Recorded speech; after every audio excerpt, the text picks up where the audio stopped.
ನಮಸ್ಕಾರ ವೀಕ್ಷಕರೇ, ನಾನು ವೀರಣ್ಣ ಮಂಟಾಳ್ಕರ್. ನಮ್ಮ ವೀರ ಸಂಕಲ್ಪ ಮೀಡಿಯಾಗೆ ಸ್ವಾಗತ. ನಮ್ಮ ಚಾನಲ್ ಸಬ್ಸ್ಕ್ರೈಬ್ ಮಾಡಿಲ್ಲ ಅಂದರೆ ಈಗಲೇ ಸಬ್ಸ್ಕ್ರೈಬ್ ಮಾಡಿ, ಲೈಕ್ ಮಾಡಿ, ಶೇರ್ ಮಾಡಿ. ಹೆಚ್ಚಿನ ರಾಜಕೀಯ, ಸಾಮಾಜಿಕ, ಪ್ರಚಲಿತ ಸಮಸ್ಯೆಗಳ ಸುದ್ದಿಗಳನ್ನು ತಪ್ಪದೇ ವೀಕ್ಷಿಸಿ.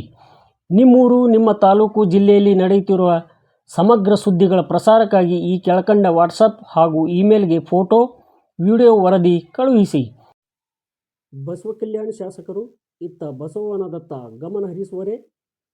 ಬಸವಕಲ್ಯಾಣ ನಗರದ ಹೃದಯ ಭಾಗದಲ್ಲಿರುವ ಬಸವವನ ಹಚ್ಚ ಹಸಿರಿನ ಉದ್ಯಾನವನವಾಗಿ ಸಾರ್ವಜನಿಕರ ಕಣ್ಮನ ಸೆಳೆಯುವಂತೆ ಮಾಡಲು ಇಲ್ಲಿನ ರಾಜಕೀಯವಾಗಿ ಇಚ್ಛಾಶಕ್ತಿಯ ಕೊರತೆ ಪ್ರಮುಖವಾಗಿ ಎದ್ದು ಕಾಣುತ್ತಿದೆ. ಇಲ್ಲಿಗೆ ಹೋಗಿ ಬರುವವರಿಗೆ ಒಂದಿಷ್ಟು ಕಾಲ ವಿಶ್ರಾಂತಿಯ ತಾಣವಾಗಿ ಮಾರ್ಪಡಿಸಲು ಮುತುವರ್ಜಿ ವಹಿಸಬೇಕಾದ್ದು ಅತ್ಯವಶ್ಯವಾಗಿದೆ. ಯಾಕೆಂದರೆ ಎಲ್ಲೆಂದರಲ್ಲಿ ಬೆಳೆದು ನಿಂತ ಮುಳ್ಳು ಕಂಟಿಗಳ ನಡುವೆ ಹುಲ್ಲು ಹಾಸಿಗೆಯು ಬೇಕಾಬಿಟ್ಟಿಯಾಗಿ ಬೆಳೆದು ನಿಂತಿರುವುದರಿಂದ ವಿಹಾರಕ್ಕೆಂದು ಬಂದು ಹೋಗುವವರಿಗೆ ಬಸವನ ಉದ್ಯಾನವನದಲ್ಲಿ ವಿಶ್ರಮಿಸಲು ನಿರಾಶೆಯನ್ನು ಉಂಟು ಮಾಡುವಂಥ ವಾತಾವರಣ ತಿಳಿಗೊಳಿಸಬೇಕಾಗಿದೆ.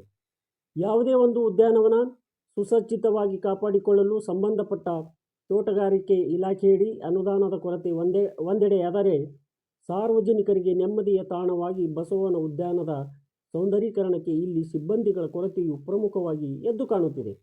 ಆದ್ದರಿಂದ ಸಾರ್ವಜನಿಕರ ನೆಮ್ಮದಿಯ ವಿಶ್ರಾಂತಿಗಾಗಿ ಬಸವಕಲ್ಯಾಣ ನಗರದ ಮಧ್ಯಭಾಗದಲ್ಲಿರುವ ಬಸವವನ ಪುನಶ್ಚೇತನಗೊಳಿಸಲು ಸರ್ಕಾರದಿಂದ ಹೆಚ್ಚಿನ ಅನುದಾನ ಒದಗಿಸಿ ಸಾರ್ವಜನಿಕರಿಗಾಗಿ ಒಂದಿಷ್ಟು ಕಾಲ ವಿಶ್ರಾಂತಿಯ ತಾಣವಾಗಿ ಮಾರ್ಪಡಿಸಲು ಜನಪ್ರತಿನಿಧಿ ಶಾಸಕರು ಮುತುವರ್ಜಿ ವಹಿಸಬೇಕಾಗಿದೆ ಎಂಬುದು ಇಲ್ಲಿಗೆ ಬಂದು ಹೋಗುವ ಅನೇಕ ಸಾರ್ವಜನಿಕರ ಮನವಿಯಾಗಿದೆ.